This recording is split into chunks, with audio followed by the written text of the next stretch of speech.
Okay, hello and welcome. Um, Today we're going to cover how to bead this red dress pin that we are making in support of the REDress Project, which draws attention towards the crisis of missing and murdered Indigenous women across Turtle Island. I will be showing you how to make this pin, but also a few variations. But a little more about the REDress Project. It's an installation art project created by Métis artist Jamie Black, and the installation, which displays many empty red dresses in public spaces to confront people with the violence Indigenous women face. And as to quote Jamie Black, the presence and power of Indigenous women.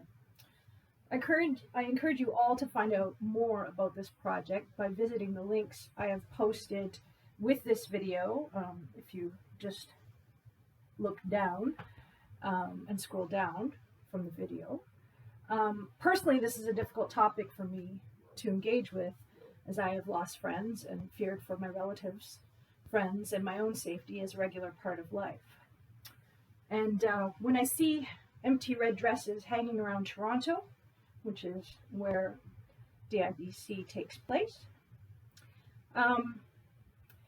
I often am stopped in my tracks and I feel intense sadness and anger. And one of the ways I process these strong emotions is by creating and empowering others to create in a way that honors those who have lost or who have been or are still dealing with this violence. So today I will be showing you how to make this beaded red dress pin that you can wear to show your support. I will also discuss a couple of techniques you can use to make other versions of a beaded red dress pin that are slightly different shapes, or will just be different techniques in general, including one here that we have that has an added fringe to the pattern as well, onto the pin. Okay, so I'm going to put that aside, and we're going to start off by discussing with most of the teaching videos we have on this First Nations House U of T YouTube channel, things to gather. And so things to gather are, you'll definitely need some red seed beads. This is a size 11, and these are check size 11 beads. Really, you only need about a quarter teaspoon of red beads, and then it only takes 7 if you're putting in a belt there. But really, you can be creative and put in whatever kind of design you'd like on it. Like you can put stripes across the skirt if you like, or in a different color, or 2 colors of red. So there are a lot of options, and you really don't need a lot of beads. And you need beading thread, of course, and a beading needle of the appropriate size. So I've also sent out kits to people. So that's what you see here is what people have received in kits. But if you're looking at this video not while the workshop is going on, but just looking at it online, that's really all you need is your beading thread, your needle, and some beads. And then a safety pin.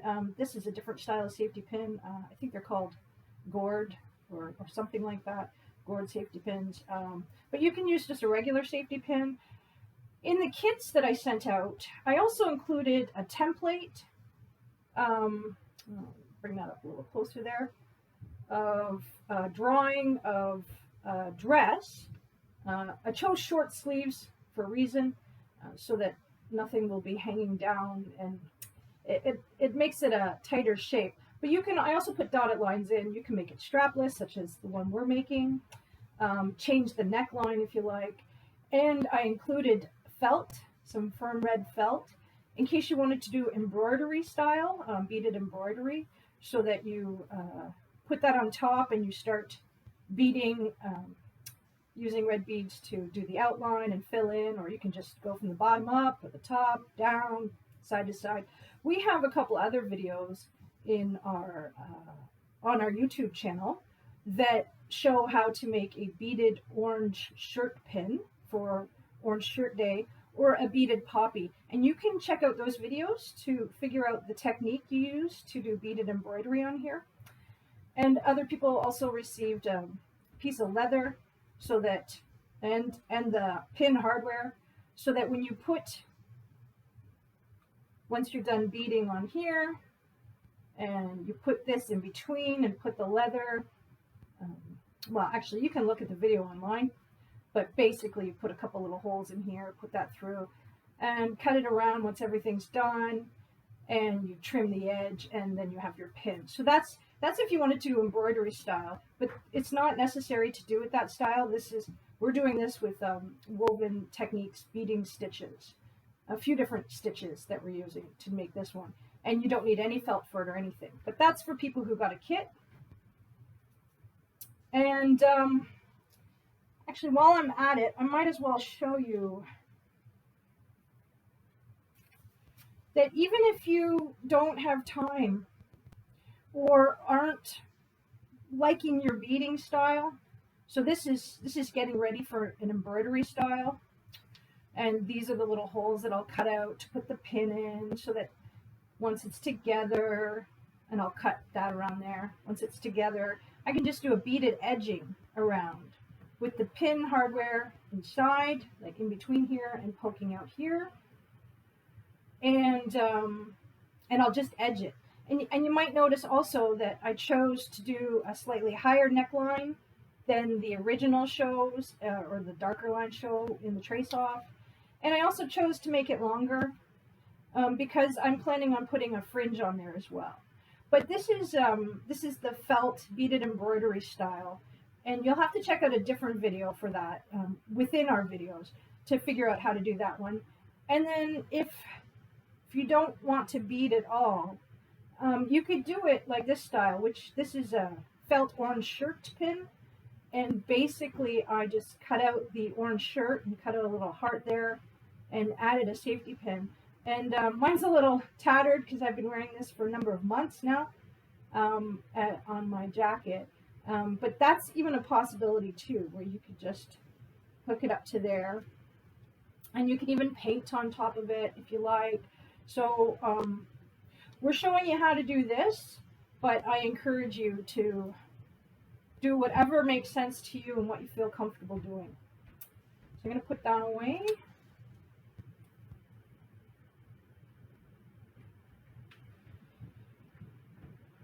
So we don't need this and this and this. If you did get a kit, we don't need any of this for what we're learning today. We're just going to be using this. And in order to be able to see how this is done, I'm going to be using really large beads. So I'm putting aside these seed beads. We'll keep that there as our inspiration. I'm putting aside the beading thread and the beading needle, but this is what you'll be using. And I'll put aside the pin. So I'm going to be using these large crow beads, these large plastic crow beads, and a really bright embroidery floss so that everybody can see how to start and keep going and complete your pin in a way that's very visible. And I learned to do this from another Indigenous artist giving a teaching on peyote stitch, tubular peyote stitch. And they used yarn, large crow beads, and they used a paper towel roll, where normally what you'd be doing is seed beads around a paracord or a shoelace or something like that to make a lanyard. So it was a really great idea. I really liked it. So I went out and bought some of these large size crow beads so that we can all see what's going on here. And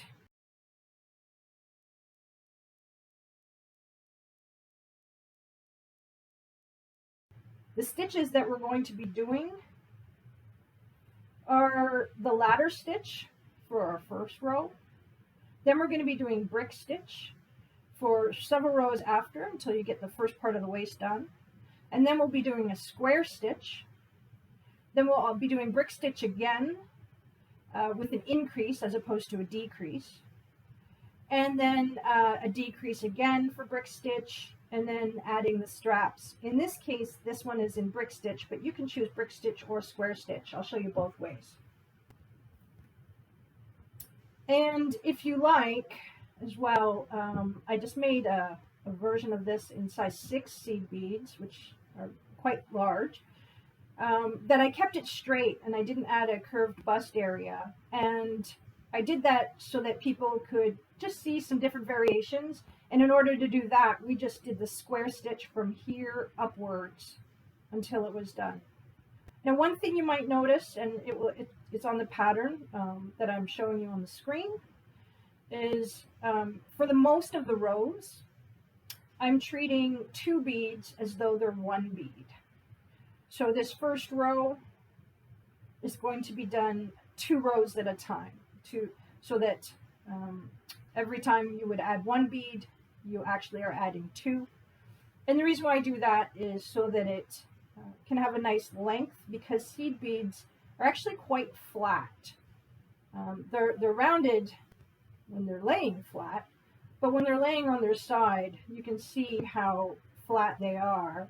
And so if I was doing this in only 1 row and kept decreasing using brick stitch, it would be very short, and I wanted it to be a longer skirt. So that's there on the page, and you'll see it with all the directions that I give. So let's get started then with the ladder row, the ladder stitch for the first row. Now, ladder stitch is actually, pull these out here. It's actually quite easy, and kind of one of my favorites, I think, just partly because it is so easy. And to start off, we're going to grab, you're going to thread your needle. I'm using a darning needle, but when you use your beading needle, you want to make sure that you're putting it through once, but we're not tying any knots at the end. And you're going to pull it through a fair amount so it doesn't get in the way, but the majority of it is going to be just a single strand that's the work area. Also, the amount of thread that you need to cut is, I'd say, at least 1 meter, but you can easily do 2 meters, and that might be enough for the whole thing. And if you're worried about it getting tangled, I'll show you that when I start to do this, I often will leave a huge tail of thread that isn't being used, and I keep it at the end and I ignore it, I put it aside, so that if I do need it, I can just weave it into the spot instead of starting a new thread again. But if you do need to start a new thread, really you can just tie it onto the end of the thread that's ending. And the thread, if you're using Nymo 00, which is what I've given in kits, and you're using a size 16 beading needle, which is also what I've given in kits, these are the smallest you can get, the thinnest thread and the smallest needle. And really, you should be able to get through your beads all right with a simple knot done twice when you're putting 2 threads together. But if you do need to change or add more thread. But if you have 2 meters, it should be more than enough to do this. It might not be enough to do all the extra fringe, but it definitely should be enough for this. So to start your ladder stitch row, the base row, you're going to pick up 4 beads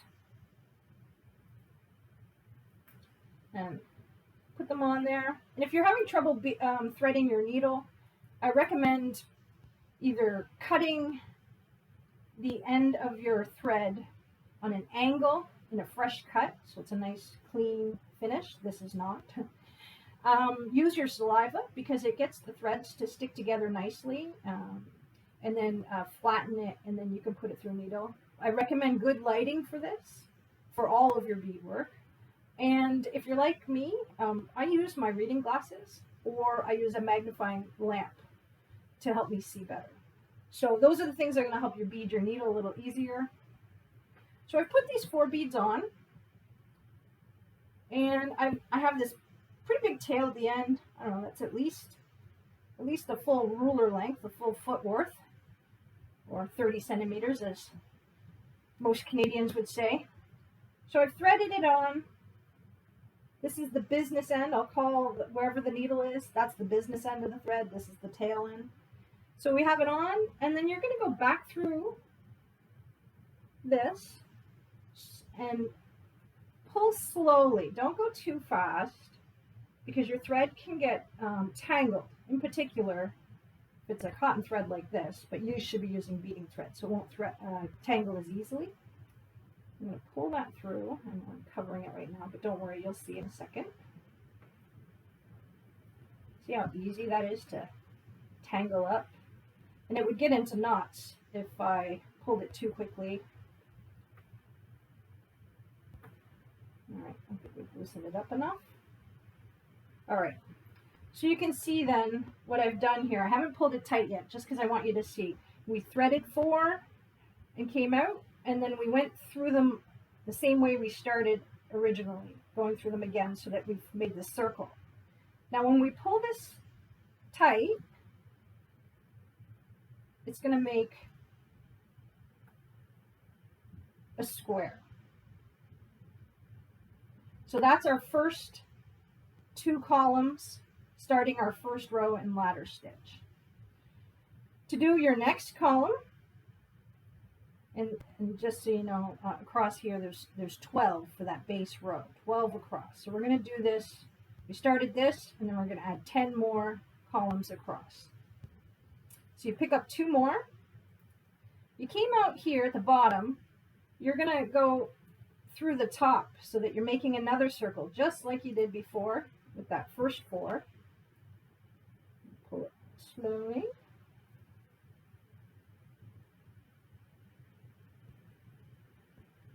So you've come out in the middle there, and then you're going to come out of the top here just to secure it better in place and be ready to add your next 2 beads. So you pick up 2 more. You go through. And again, slow, not too fast. Won't take you too long to get this done to begin with. You see how it's a circle, right? Okay, we're going to finish that circle there by going through those last 2 you added again, so that you're out at the bottom again, and you add 2 more, and you keep doing this until you have 12 across. Really, it will take 24 beads because it's 2 layers and 12 columns across. So I go back through this again. And you just keep going. Now, with your seed beads, you might find this a little bit loose and you have to tighten it up from time to time, and that's fine. You can do that. Some people will use an anchor bead here. I'm not using it because the ladder row, once you get it started, it's fine. It holds things in place all right. And it'll tighten up as we go along. Okay, so you might want to pause at this point on the video because I'm not going to bead all of those right now. I already have my ladder row complete and ready to go. So you might want to pause until you finish this.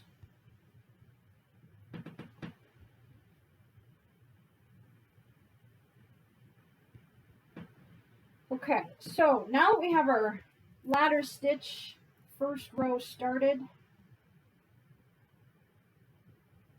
this is the tail end. Looks like I made a really long tail here. That's at least 2 feet or 60 centimeters. That's the tail end. This is the business end I have ready to go. Okay, and since we're building up from here, you're going to go in from where it came out last. And you'll see that this is up above. It might be in the way for some people. To get it out of the way, you might want to thread it back down through here so that it's at the bottom and out of the way. but it doesn't bother me, so I'm just going to leave it there. And so now to start your brick stitch, we're doing brick stitch decrease. I will give you a little anatomy here. This is your rows, these are your columns, and atop here, all these thread things across here, they're called bridges. So I'll be referring to, you grab the thread bridge, and really that just means going under it. And so we'll show you right now how to do this with brick stitch decreasing, which is what we're doing here. You're going to pick up 4. Remember, you're always starting every row with 4 because you need that to get it set in place. And you'll see what I mean. I mean, you could tell with the ladder stitch, you needed those 4 to be in place to build off of. It's the same thing here. You're going to skip this first bridge when you decrease, and you'll go right to the second bridge. And you go underneath the second bridge there. You're not going through the thread, you're going under the thread. And again, you will gently pull.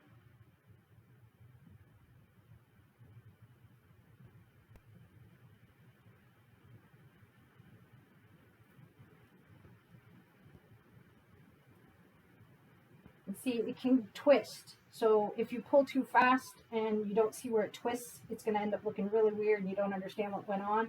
Just loosen it up again so you can see where the thread is. Okay, so we went under this bridge. We have those 4.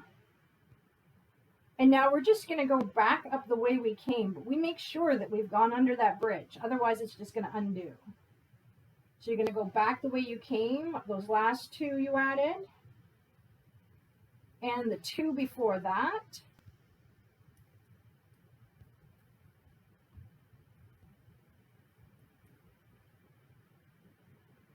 All right.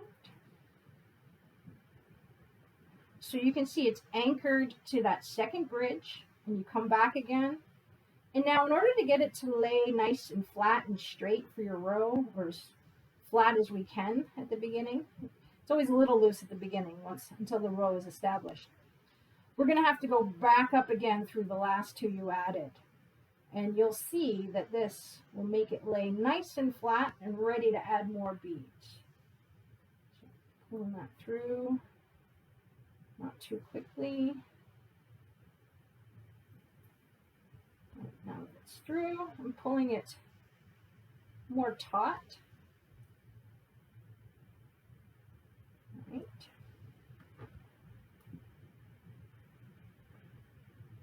And you will see, like I said, the first 4, the first set, when it lays down, it's not as tight as it will be as you go.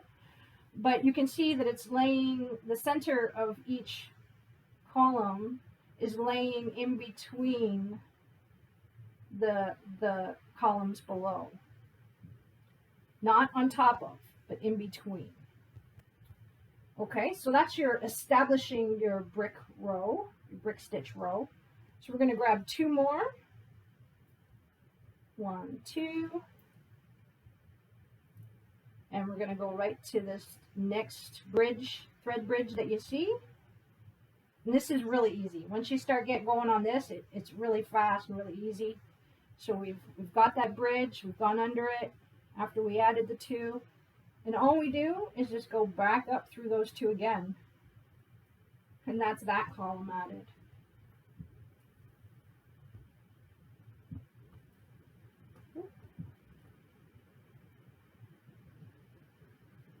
Okay. And we'll do it again. We're going to do it 11 times in total. So we have 3 there. So we have to add 8 more. So we add 2 more beads here for our 4th column. Go under the thread bridge. And go back up the beads. So nice and easy. Love this. Well, look at that. See, I got a knot because I pulled it tight. But or pulled it quickly, I should say. But I didn't pull it too tight, so I'm able to undo that knot. That's part of the reason why I like to just sort of tug at the thread gently until it's through. Otherwise, we'll get a knot. It gets frustrating. You have to stop and undo it. Sometimes it's not worth it. Sometimes you might want to start over again. All right, so we grab 2 more. Go under the bridge. Ooh, I went through that on accident. All right. Go back up the beads. So they can lay flat. Pull it.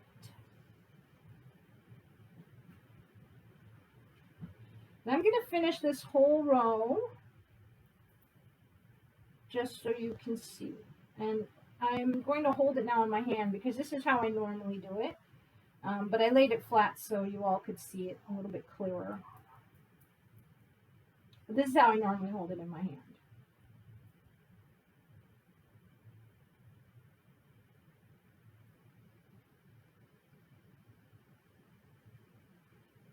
See, this thread bridge is a little loose there. So I'm just pulling this last set of beads that I added. And pull it again so that it tightens up the other threads that came before. So it's all nice and tight right now. And you can really see now that the center of each of these columns is above the space between 2 columns here below. So we'll keep going.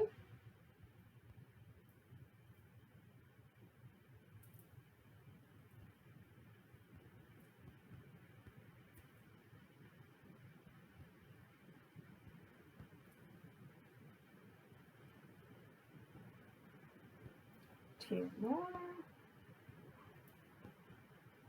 Part of the reason why I chose to do 2 beads equals 1 as well, because normally when you do ladder stitch or brick stitch, you're only doing 1 bead at a time, adding 1 at a time. And you only have 2 at the beginning, not all 4. But the reason why I also did that is so that those of you who are newer to beading can see results a little bit quicker, and you can maybe make a few red dress pins with the kits that I sent out.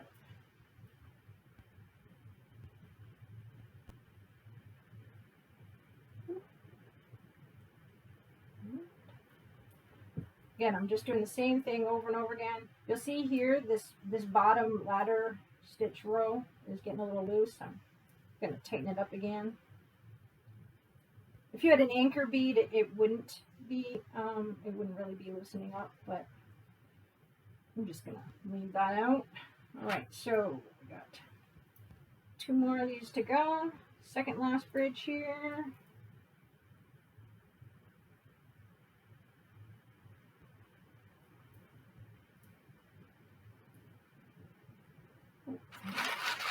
Need a few more beads.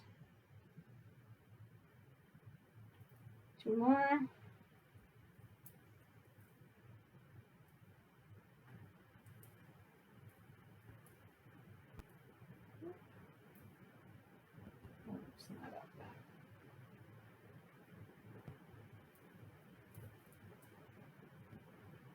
Oh, and I pulled that lower one a little loose, a little too loose. Oh, and look, I seem to have caught my thread under there. I'm going to take that out. All right, pull that, and this is the last one in this row, the last column in this row. And pull everything taut. This one taut, the lower one, and the upper one taut. And so this is your first brick stitch row on top of your base ladder stitch row. We're going to keep doing this until we decrease to 7 columns across. Right now we have 11. We're going to decrease until we have, until here, just before you put the belt on, 7 across. So keep going. You might want to pause the video so that you can get that done, and so that you can be at this stage and then I will show you how to put in the belt and start to do a square stitch to make the waist a little bit longer and put in the belt. Okay, so I'm going to put this aside.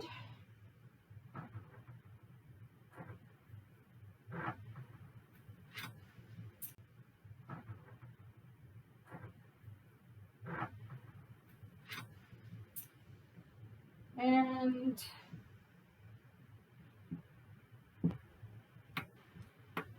so I didn't have enough darning needles, so I'm just going to have to thread this.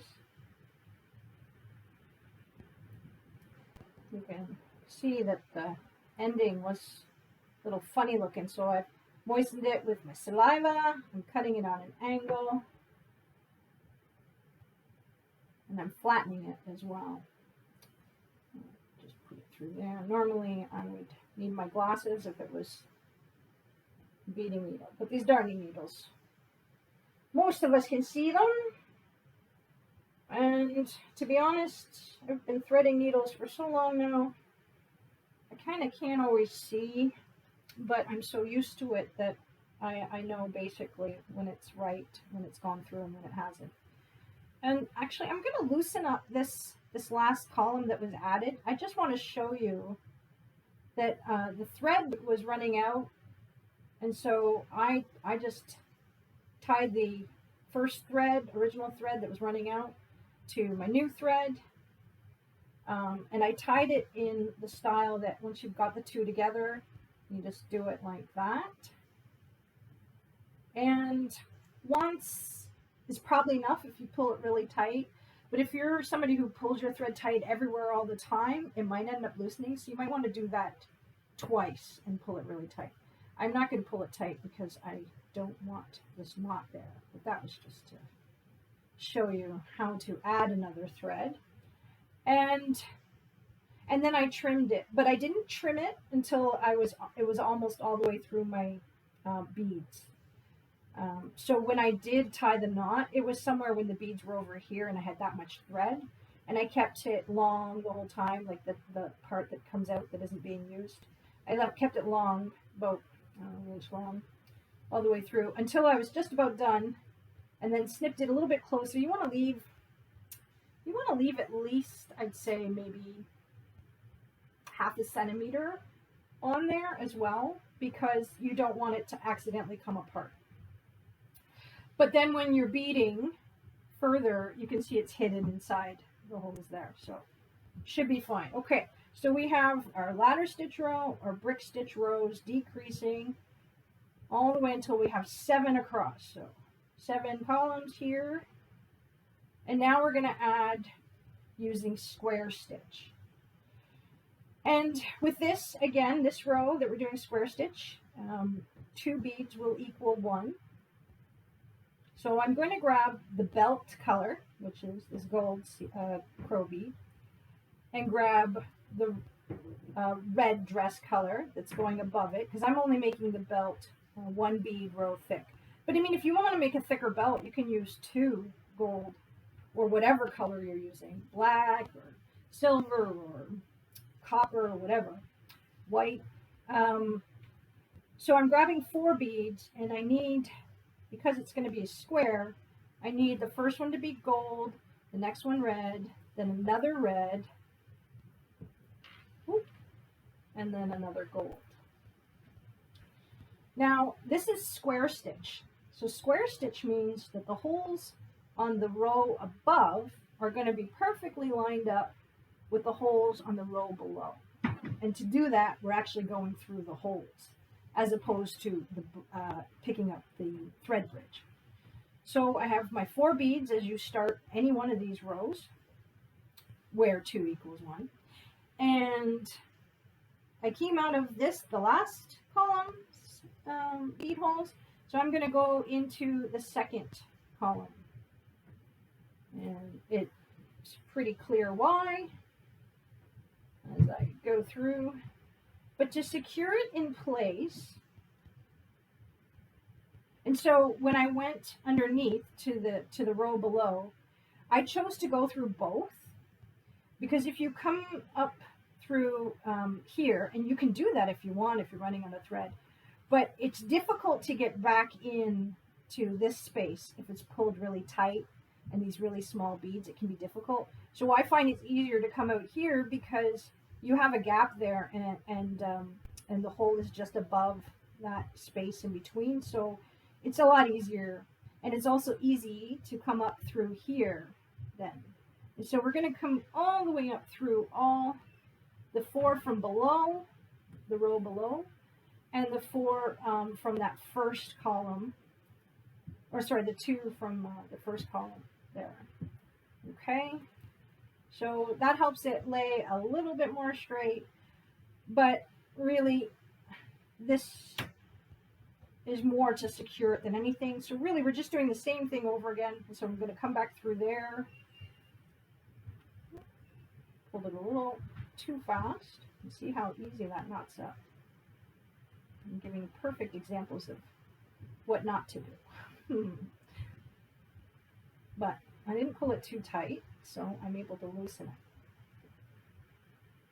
And you won't be getting the same amount of trouble if you're not going too fast, because this is cotton thread, so it does want to attach to each other. Okay, so now you're going to go up your 3rd column so that you can add your 3rd column on the row before, so that you can add 2 more beads. And this will, once we add these 2 beads, so I'm adding a gold because it's at the bottom there, and a red. So that has been added. And now to get this to lay more flat and to secure this in place, we're going to go back through the 2nd column in this row. And we're going through those holes, and you don't have to go all the way through to the row below. You can just stay with this one for here. If you're running out of thread, you can if you want. If you want it more secure and using more thread, you can. And then you're going to go back up through the column you just added. All right. Pulling it taut. Okay, and so that helped this row to lay flat. This one's still a little loose. That one's kind of loose, but once we add more rows above, it'll flatten it out a little better. So now we're going to add another column, and because you're coming out of the top and not the top of the row you're on, or sorry, yeah, the row you're on, as opposed to coming out of the top of the row before, which we were to add these. Now I'm going to add a red and a gold, because it's going to go in this way. So you just have to be paying attention to which color you're using when. So I've added those 2, and now I'm going to go through. This time you do have to go through the row below. That's how you're going to secure it in place. And then I'm going to come up through the column over from the row below so that I can add 2 more beads. So with this square stitch, you're not always adding at the same time. You're not always adding as it comes out of the row below. Sometimes you're adding as it comes out of the row you're working on, and sometimes the row below. In fact, it goes back and forth. So now that I've come out the bottom of the row before, I'm going to add the gold for the belt and the red for the dress. And because if I need to anchor it to this row, whenever you come out the row below, you have to secure it into the row above. But again, you don't have to go through all of that, but you might want to, just to keep it nice and lined up. So I'm going to do that this time, because I know I have lots of thread on here. And come back up again. You want to make sure that you've grabbed all the beads, because if you miss one, it'll really show through. You can undo the rows, usually by taking the needle off of your thread and then pulling out the thread and rebeading again. Okay, and again, now that we've come out of the top, I will add the red bead next, and I will add the gold bead after that. And we're going to go below, secure it to the little row below. And now we're going to come up this last column of the row below. Ooh, just stabbed myself. And add our last belt bead and red dress bead. And because that's free floating there, we got to anchor it to the row we're working on. And because we need to come out that hole to add the next row, then we go up through here. And so that's your square stitch row. Should you want to not have shaping over the bust area, such as with this, you can continue to do that for, how many rows is that? Two rows where 2 beads equals 1, and then one more row where 1 bead equals 1. And I'll show you right now when I'm talking about 1 bead equals 1, because we're going to do brick stitch increase now. So now we've got the belt in place here, and we have 1 row above it as well. And so these 4 should all be lined up, more or less, exactly. Sometimes if you choose a metallic bead, because it might have a coating on it, it might end up sticking out the sides further. It really depends. And I will take a moment to say that I did use check gold beads and check red beads in size 11, because if I chose to mix up, say, the Japanese Miyuki beads or Toho with the check beads, they are slightly different sizes, and eventually it adds up.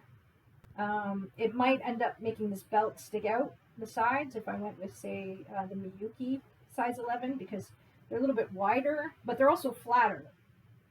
And when I say flatter, I mean flatter to when you're laying with the hole facing upwards. So the Miyuki ones are flatter and a little wider in whatever size that's comparable to the check. And that might look good actually for the belt, because it looks like the belt's over top. So it look kind of cool.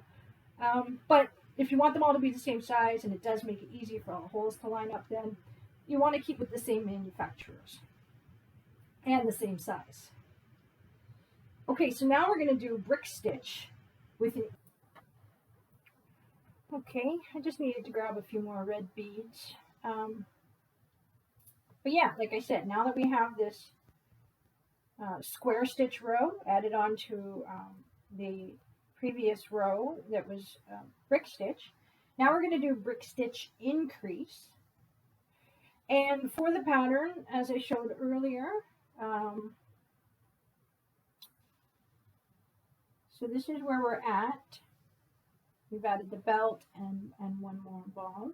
So we're adding now an increase brick stitch.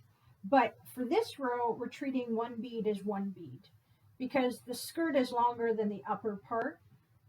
So we're only treating 1 bead as 1 bead for this. So we're not adding 2 rows for 1, we're adding 1 row for 1. So in that case, you're going to do everything the same with brick stitch, although because it's 1 bead equals 1, you're only grabbing 2.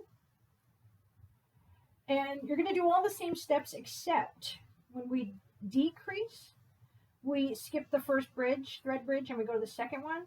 Well, when we're increasing, we don't skip any thread bridges. We go right to that very first one, go underneath, like before.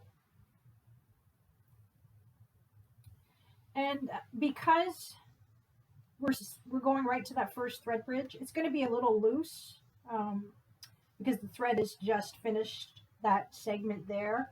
So when you're pulling, make sure that you're pulling gently, but you're going to do everything the same. So you're going to go back through the beads, the last one you added, and then the second last one you added, just like you would with brick stitch in decrease.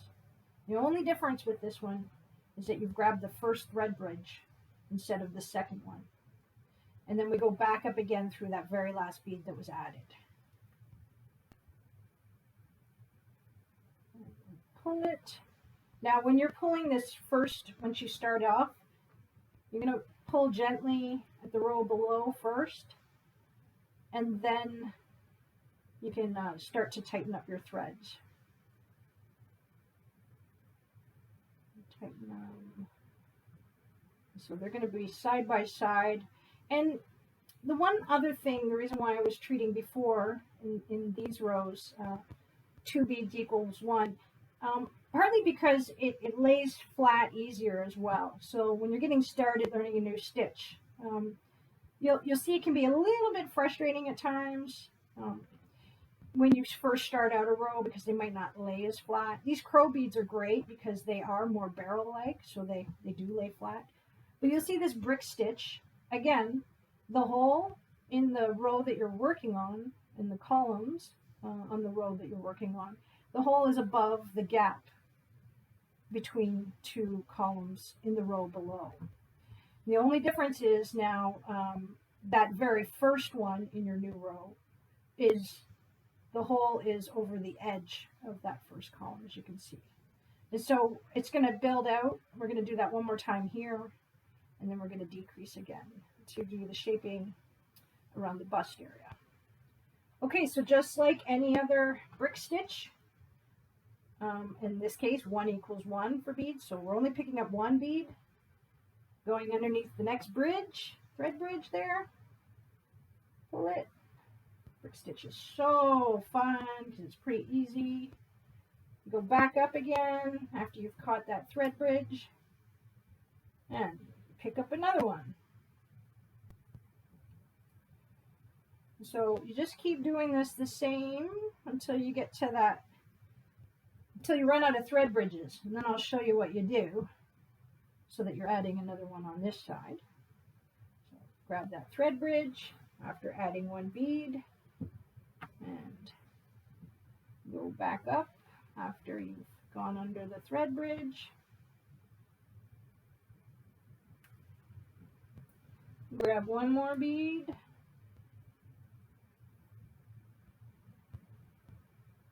Go under the thread bridge, as I did, and go back up that bead you just added. All right, we've got 1 thread bridge left. We're grabbing 1 bead, going under that last thread bridge.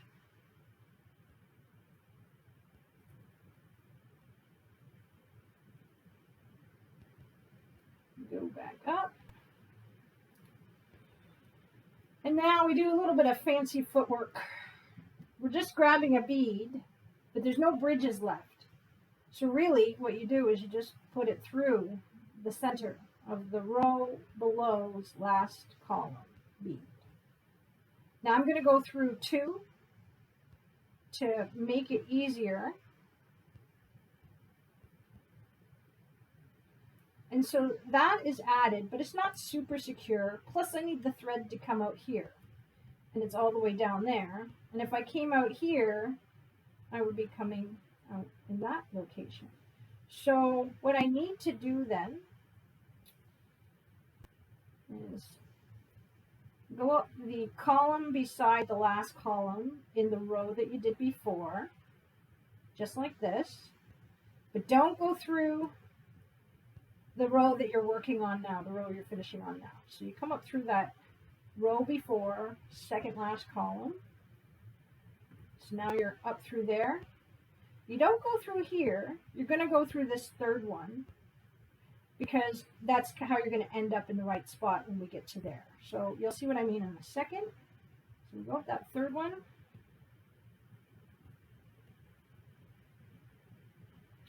And now I'm going to go down that second last bead on the row you're working on, and then up the last bead that was added in that row that you are working on and have just completed.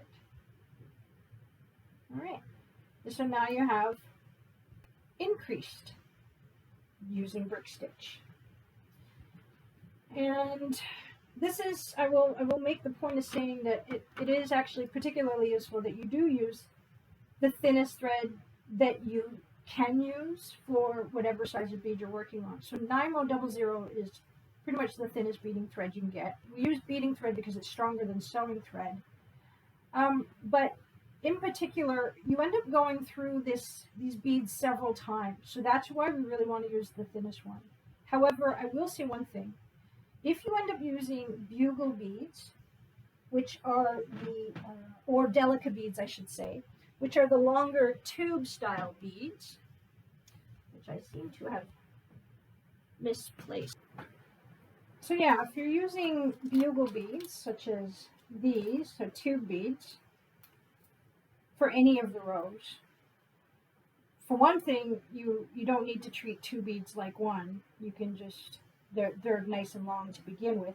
Or if you're using delica beads, which are very short tubes, these beads are produced by, they have the tube and then they're cut. And so all beads are done like that, the seed beads, but then they're tumbled and rounded for the seed beads. But for delica and bugle, you still have that really sharp cut edge.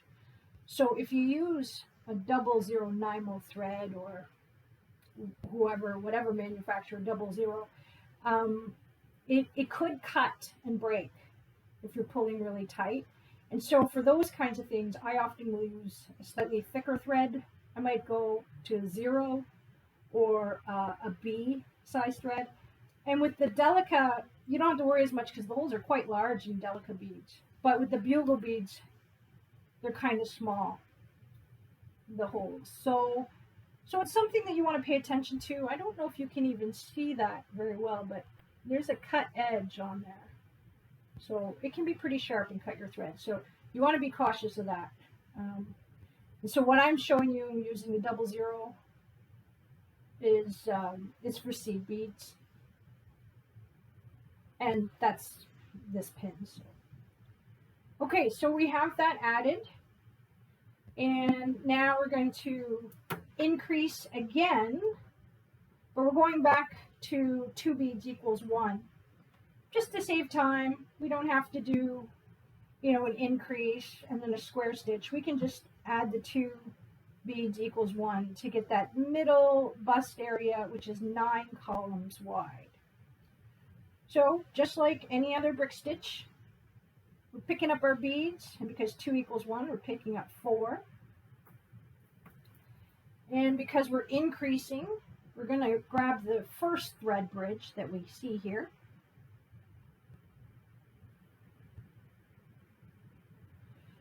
And like any other brick stitch then, we're going to go through the same steps. Again, increase, the only difference is you grab the first thread bridge. Decrease, you grab the second one. So we're going back through the last 2. And the 2 before that.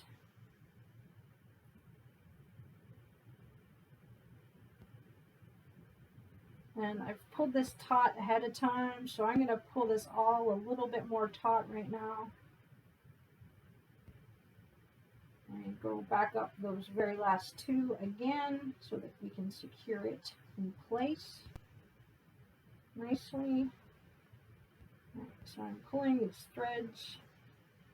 And yes, several threads to pull, so you're not always just going to pull on that last one. If you're tightening things up, you might be pulling on more threads.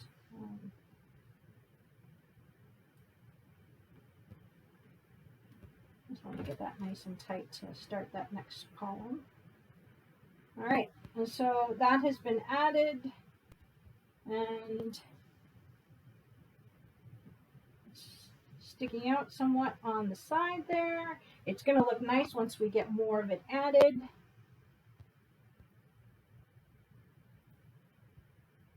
And I should point out, I forgot to mention, maybe I'll add a little note earlier in the video, but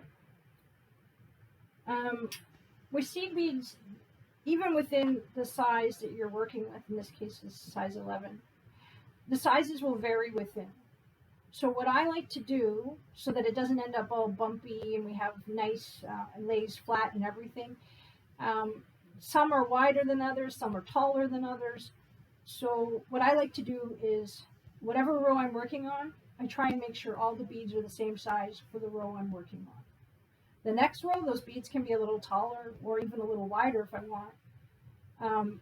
But all of those ones in that row will be more or less the same size. That can take longer, but it will make your item look more professional, lay flatter, it'll look less bumpy. You might even be able to tell here that I kind of chose some that were a little too wide for this edge, so they sort of stick out even a little bit more than they should. Or this one right there is wider than the one below, even though it's all in the same row.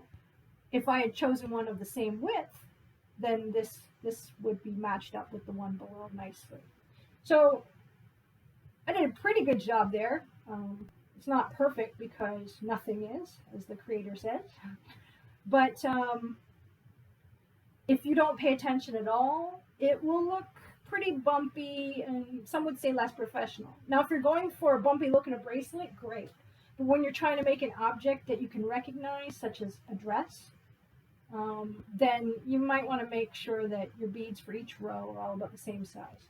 I don't have to worry with the crow beads because these are done in a mold. You can see the seam on there and it's plastic. They're all the same size. Their variation is very slight. And they're very large, so that variation isn't noticeable, slight variations. But in a small size, slight variations, they add up.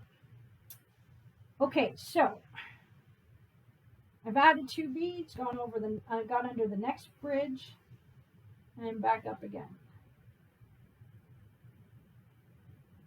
And so I'm gonna keep doing this.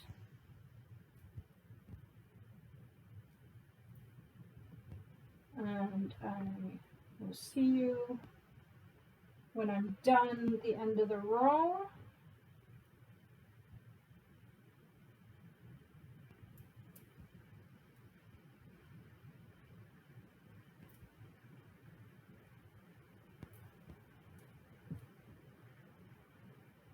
You might notice too that I like to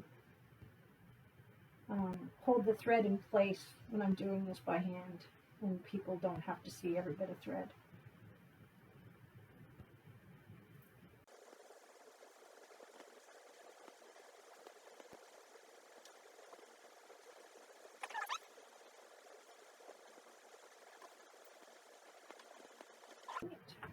Finishing up that increase, adding 2 more, I'm going underneath to that row.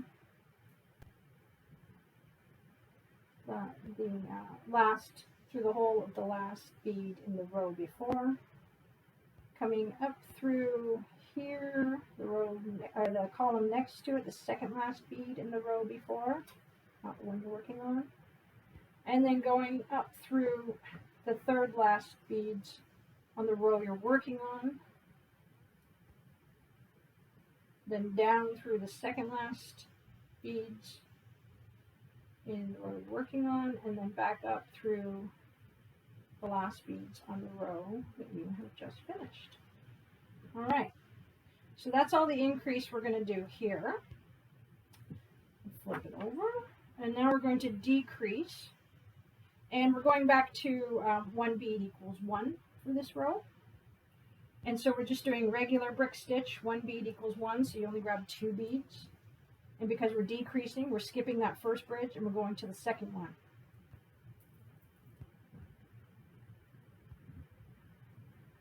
Then after you've got that bridge, you go up through the last bead you added, down through that second last bead you added, and back up again through that last bead you added. And we're going to pull the various threads taut.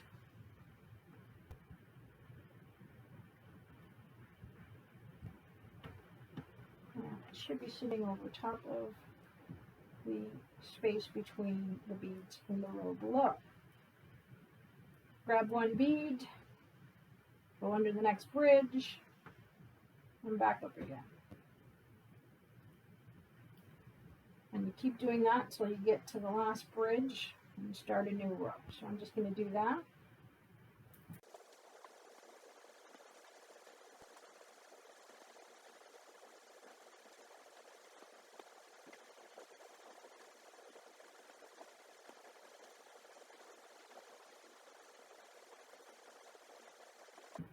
All right, and we're going to do our last row in the body of the dress, and it's a decrease, 1 equals 1 again.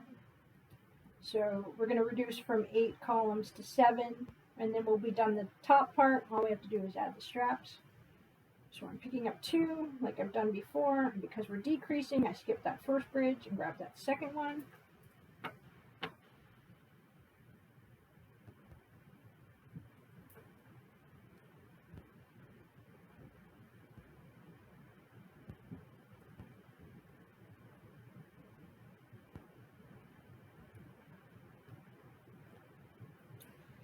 And so we've got the first 2 down. And the next one I'm going to go to the end, just like I've done before. Pick up the 1 bead, go under the bridge, and up through the bead you just added. Pick up another bead, under the bridge, and up through the bead you just added. Pick up another bead.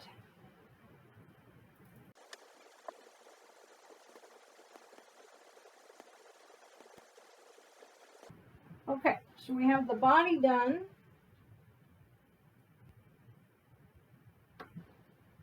And now we're going to add the straps.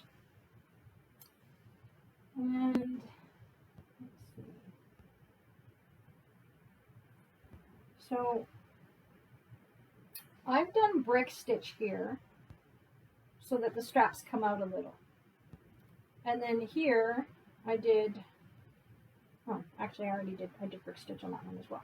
But you can choose to do square stitch if you want, like what we did in the waist. And, you know, you can even add 4 at once, because these straps are 3 rows plus a bead in between that last row's columns, just to add a nicer finish. So you can just add 4 and go through here and back up and through again and up again, add 2 more and go through around. But I'm going to show you the brick stitch style because I like the way that it came out to the side. And so this is considered an increase because I'm going to make it come out the side. So I'm going to do brick stitch and 1 equals 1 for this row. And the whole row is being done with this 1 adding of 2.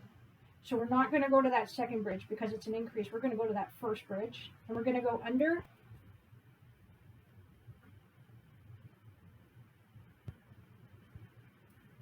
And then back up again. And down. We've done before with increase and decrease. And back up again. Before I pull the threads tight above, I'm going to pull it below first. Alright. So I've added that first row. Now, as you can see, you're not in the right spot. So you could just flip it over. No. Flip it over.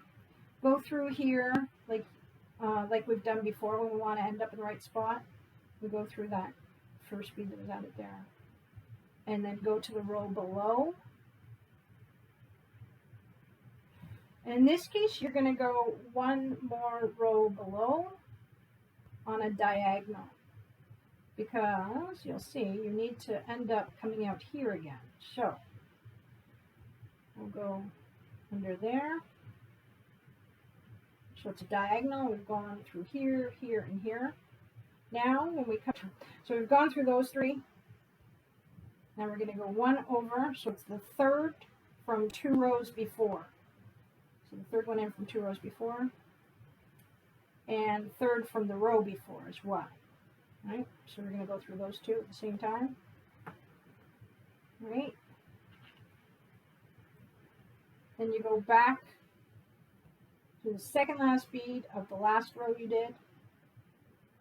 You're going down, and then you're going to come up through the last bead of the last row and the last bead of the row you're working on to complete that row. And you'll do it all over again. So we're going to increase again. We grab 2 because we're doing the row as 2 equals 1. Go under the bridge, like that, up through here, down through the first bead you added on that row. I'm going to pull it tighter now before I go through, and then up through that last bead you added in this row that you're working on. So you can see, and again, you're going to have to end up here. So we're going back under here, back through the first bead in this row. And we're going to go underneath here as well. And then we're going to go under one more.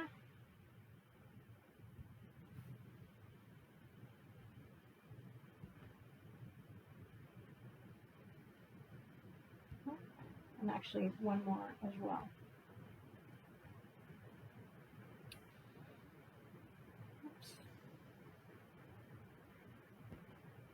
All right, then you're going to go up through that third bead again. So really you're doing the same thing you just did with that last row, and this is why you end up using your thread going through these holes a lot. So this is why you want to go with that thinner thread once you reach here. So gone through that third one, come up through that third one. And we're going to go up.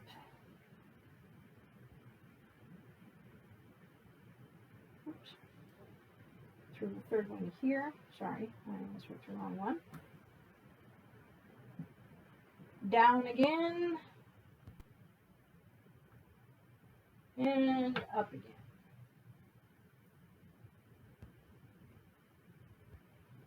Now for this last row, I mean, you could add it as an increased brick stitch because I did it here. Or you can just add 3 beads to finish it off, and I think we're just going to do that because it makes it easier. And we're just going to go through that last so we came up through this one, which was the first bead in that last row, and then we're going to go down through the second bead in that last row you just did.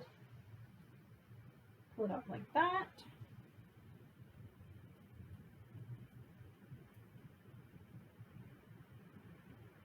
Right, and around again. The reason why I'm doing this I'm going around this another time is because once you put the pin in, whichever side you put it in, you want to make sure that it's not just one thread thick through, holding it in place. You want to make sure that there's enough thread there holding in place instead of just one, 2 through there. So I'm going all the way around again.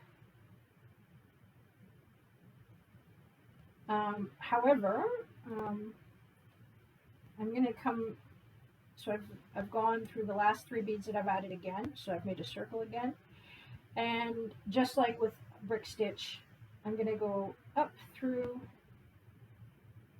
here, that first bead in that row, and in order for this one to not do that and stay here, I'm going to ignore it for a second, skip past it, and go under here, and just start to go through all those beads there so that we're done the strap at that point. You pull it tight, and there we have everything laying where we want it to lay. And then you're going to weave in and out until you come out this side and do the same thing again for that strap. So I'm going to do that right now, and I will, let's see, up, down, up, down, up, down, up. Yeah, okay, so just, you can go back and forth through the last row of the body of the dress. I've gone down, going up, down. Really, I'm just doing this so I can get to the spot I need to be in to add the other strap. Down. And then up through that last one, and I'm going to add the other row or the other strap. So I will join you back here doing the same thing. I'm going to do the same thing, and I'll join you back once it's added and show you how to tag in your ends, because then we'll be done.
So it appears I don't have enough thread really to finish that last little bit. I'm going to try, but if I don't, or if you don't, you have all this thread at your tail end, and all you have to do is just weave it and bring it in all the way up along that edge there.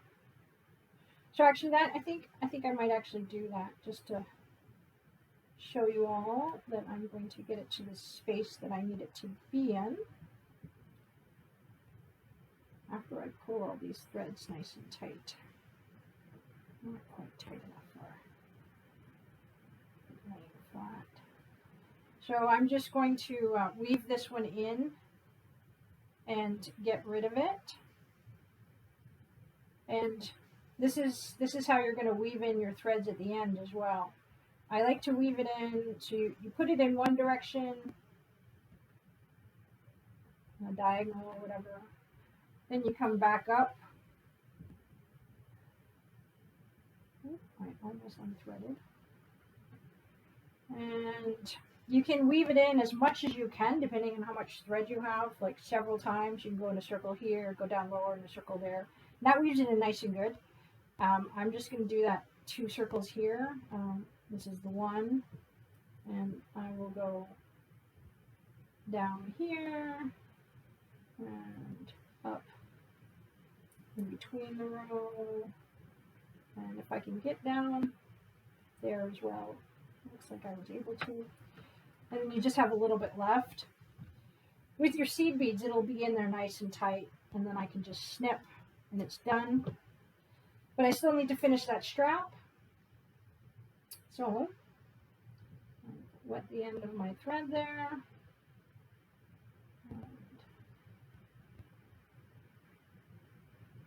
Through, and I am just going to come all the way up the edge there because that's where I need to be, just by going through every hole on the last column of each row.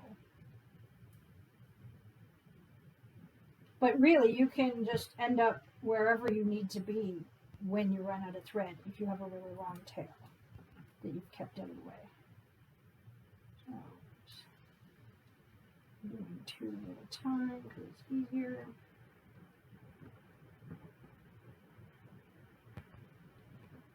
Almost done.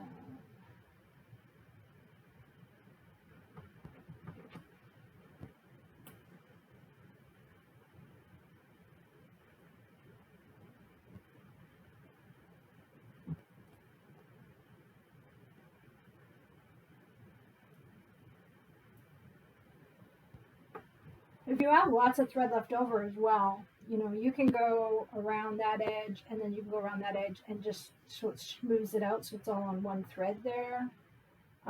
But you don't have to. It's not necessary. Okay, so I'm going to do that last row now.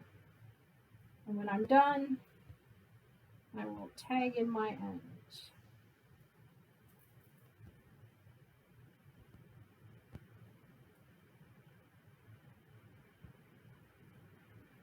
So again, I'm going through all of this twice, and then up through that one more time, the first bead on that last row that you're doing.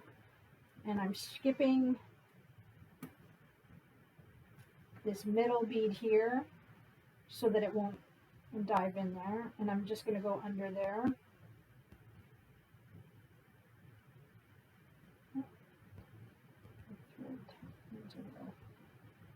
Lengthening. All right, so that's in place, and now I'm just going to weave in my ends. And I have a fair amount of thread here, so I'm going to go further down into the skirt because the bodice has lots of thread in it right now, so I don't want to go too far. And really, I just keep going down, down, down. You want to make sure that you don't go over two to go down because then that thread will pop out. You want to make sure that the hole is going, that it's going through the holes of the beads just above or below it.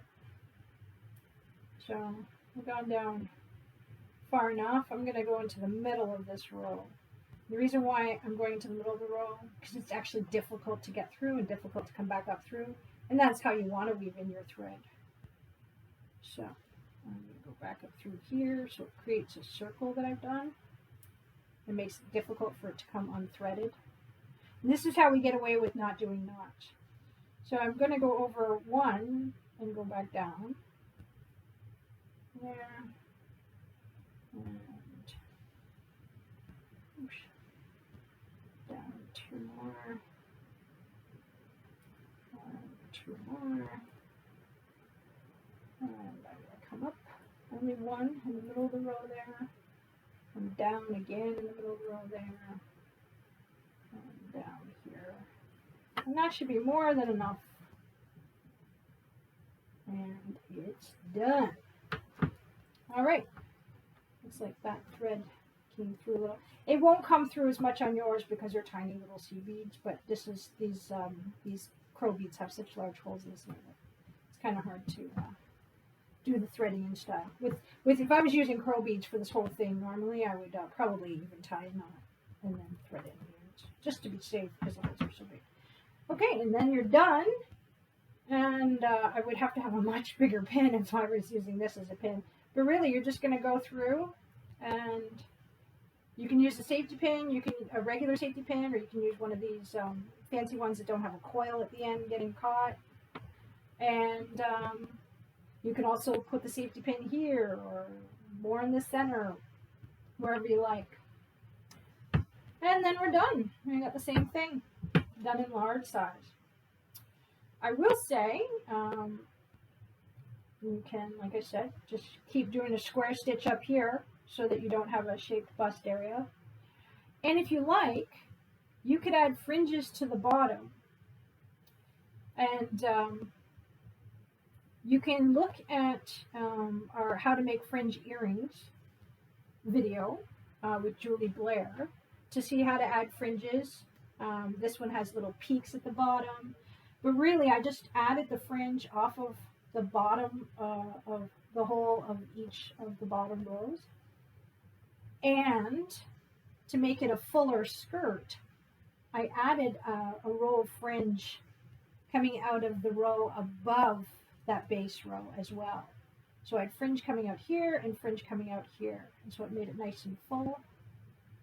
Add little peaks at the bottom. Julie will show you how to do that in the How to Make Fringe Earrings. And really, it's just the part where you add on the fringe. In fact, this bottom part is actually a lot like fringe earrings. And you add the fringe under the bottom there. So there you have it. Thank you for joining us. Take care, and please check out the REDress Project links that I've added to this YouTube page. Thank you for joining us, Gitchimigwitch.